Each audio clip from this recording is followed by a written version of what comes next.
Récemment, toza na salaki message concernant makambo na santé. Bon, na kozonga eloko moko na koka molai te mpona loba eloko moko ya mokuse mpo e attire attention ya bandeko na biso nyonso. Nalobaki dernièrement awa, il y a les docteurs qu'on appelle azali na kombo ya docteur Hippocrate, azali docteur grec. Omoni ndenge omonaka ba hôpital nde bapesaka bato ba traitement, ye moto azwaki modèle wana bainformation azwaki na baegypte na baempire oyo ezalaki ya kalakala mpona kosangisa ndenge nini bapesaka bato ba traitement. Alobaki eloko moko très important, boyoka nga bosala attention. Alobaki boye, soki yo moto ozalaka docteur na yo moko te, ozali un homme ou une femme fou ou folle, esengeli ozala responsable ya état de santé na yo moko ndeko, kozala négligent te, koyokelaka bato mosusu ke yo moko. Omoni opinion ya moto ndenge tozalaka boye. Na opesa exemple neti mama Brigitte bozomona, ye aza motu makasi kote wana, oyebi ke soko bise makambo docteur abi non nga moko nazalaka docteur nanga. Omoni exemple monene yango wana lisolo ekoki koya molai na ba oyo bokoyoka yango na bambalebele. Yo soko opesi ye opinion na yo, akoyoka yo te, alobi nzoto ezali ya ngai, eza pe ya solo, nzoto ezali ya yo mpona likambo na santé na yo moko ndeko. Soki oyokelaka bato mosusu baza akeke pa docteur, docteur alobaki, ye atuna docteur motuna, akotunaka motuna na docteur te. Soki akomi liboso ya docteur, oye aza expert na nini, aza na opinion na ye pe azosala. Ndeko na ngai, tofungola miso, bamaladi mosusu tozwa na bamboka oyo ezali eza na makambo ebele, mais faute de temps. Ye Hippocrate wana aye koloba lisusu boye, azali kosenga na biso tomatisa niveau ya conscience na biso pe compréhension na likambo ya nzoto na yo moko. Eza lokola osomi voiture il faut sala yango okei ba contrôle banini, yo pe mutu faut sala ba contrôle médical na yo moko. Biloko lokola neti kotongola ezalaka bien, edaka mutu pona digestion, système de digestion pona nzoto na yo moko. Yango ekosala ete soki yo ozali kosala contrôle ya état de santé na yo mental, ya biso nyonso ekozala malamu po ete tozala en bonne santé, to créer, to sala ba bonne choix avec sagesse totale. Yango ndeko ekosauve motu moko. Alobi biloko lokola boye, alobi tosalaka de temps en temps lokola ba régime, bato baza bilialia, oliaka kaka eloko moko, lukaka l'air moko, ochangeaka régime alimentaire. Omoni mama Brigitte wana bino bomonaka ye aza expert, akoyebisa bino aliaka nini, aliaka bilialia boye te. Aza mutu moko na oyo nasali boye, mwa bamatiti, mwa boye, mwa matungulu, mwa eloko boye. Exemple, so ozomona mutu, ozomona nde bomonaka ye wana, aza na discipline totale na makambo ya santé. Abelaka pamba te, soki ayoki ka mwa kosukosu pamba, ale ake kozwa mwa lititi boye, mwa moringa, mwa boye, ngabi mwa cayenne pepper, mwa boye, ngabi mama ya yo pe eleki. Mais ezali une très bonne exemple ya kosalaka ba choix ya malamu. Eloko mosusu alobi na biso docteur Hippocrate alobi asengi biso tolalaka topemaka toyebaka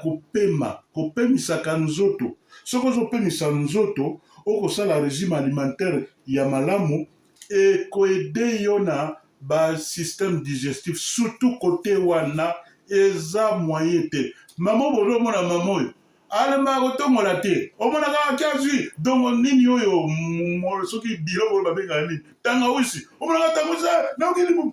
aza kote wana aza makasi nga omoni balobaka nalandaka mpe ye nde ozomona ye nalandaka ye lere bakonaka motu makasi surtout biso mibali toka motu makasi me ye nayokaka ye nga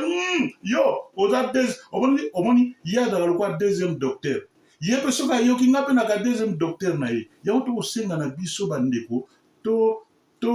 tozala kaka bato ya kolelalela te me toyeba koprévenir banzoto na biso mpo ezala malamu alobi azali koloba na biso mpe likambo mosusu boye alobi soki tolingi tovivre une vie ya indépendant toyokaka baconseil entre nous baconseil lokola neti nini ya état de santé ya banutritionniste ye aza mpenza nutritionniste bomoneka nzoto na ye kaka taine wana anutritionniste monene soki azoloba likambo abikisaka bato na nzela alobaka na baanglais na bamindele na bato nyonso na baindien ozala balobi na bachinois donc nde bomonaka ye wana eza un exemple ya kosuivre na motu mpo ozala na bonne santé moni alobi kote kolia il faut toliaka bafruit mingi là c'est un problème omona motu mosusu aliaka na ye ale ngolo na ye ale soki nini aliaka bafruit te fruit eza très important na nzoto ya motu babilo mosusu banda kokanisa il faut liaka ebele mosusu zwaka bafruit lia okopona mpe nzala na yo mpe esili nzoto na yo ezwi banutrient babiloko oyo nzoto ezosenga mpo ovivre molai koliaka biloko oyo ezali ya kobeba te ndeko yango omonaka bato mosusu omona akoma elongi mokolo mpo na nini asaka digestion ya malamu te akoma elongi ya mokolo mpo aliaka kaka bafruit oyo ya pamba baliaka te yango nde tozosenga na bandeko baexpérience na biso makambo ndenge tozokontinue kovivre bambula eza komata plus bambula eza komata il faut tosalaka angele makasi komelaka masanga mingi te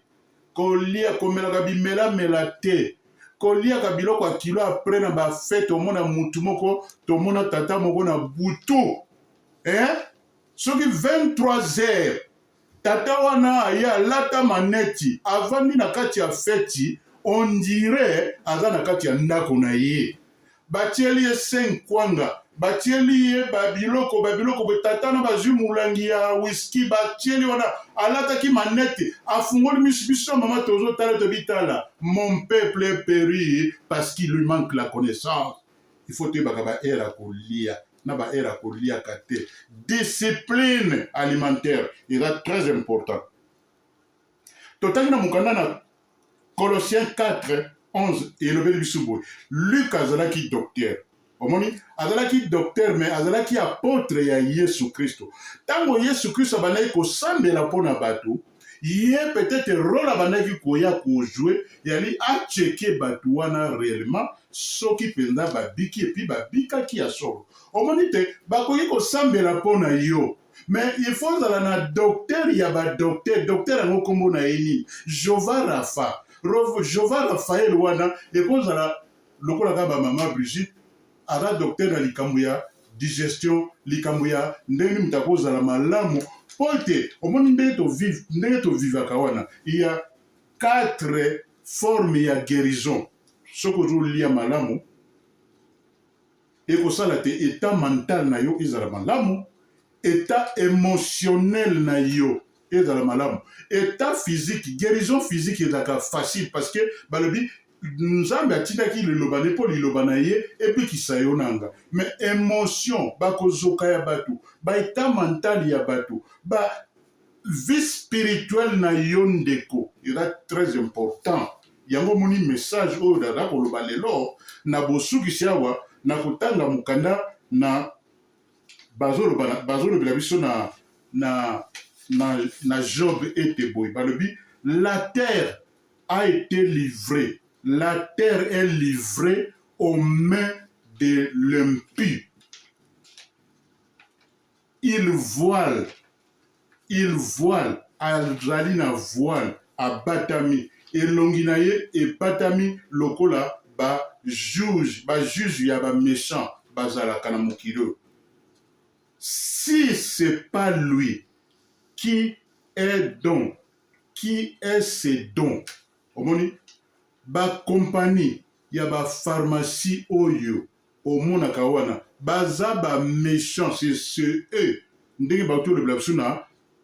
na mokanda na Job awa soki bosali ba recherche bokosala yango date to devoraka tout pona efasitaka bato nyonso te me oya na mato ya koyoka ayoka ba compagnie ya ba pharmacie wana bazali très ba méchant de ce monde, ba vrai ba diable, balingi yona ngato kufa. Donc ba tchabisi kwa ba kobai na bango, il est grand temps ya kwa associaka vie de prière, vie ya bakisi na ba nutritionniste wana otokoloba bako sala te nzoto na yo ekozala na bo kolongono pe eko éviter que ba parasite biloko to liaka mabeneti ba misopi ba tenia evandaka na bakati ya baintestin na biso te po ete tozala bien rétabli na kombo likolo na bakombo nyonso oyo evandi na mokili oyo eza Yesu Kristo, Jesus Amashiach. Soki ozoloba Yesu ezalaka na bainterprétation mpe mingi, mais soki olobi Yeshua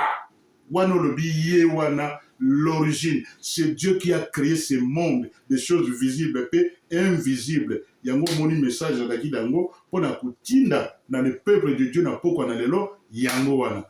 À très bientôt. Goodbye. Shalom.